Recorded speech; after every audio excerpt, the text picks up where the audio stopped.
My father's a political refugee from North Korea,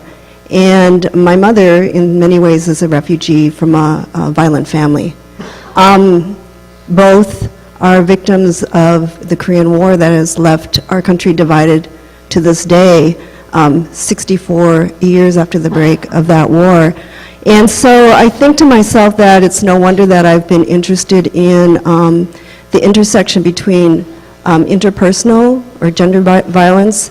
and state violence, and why I have been really seeking solutions to violence that do not contribute to separation and division, but rather can lead towards stronger bonds within our communities. I found over time, as Vina had pointed out, that through my work in domestic violence, although I have utmost respect for the courage and the tenacity of the movement, as she said, I have also been very disturbed by the increasing turn towards criminal justice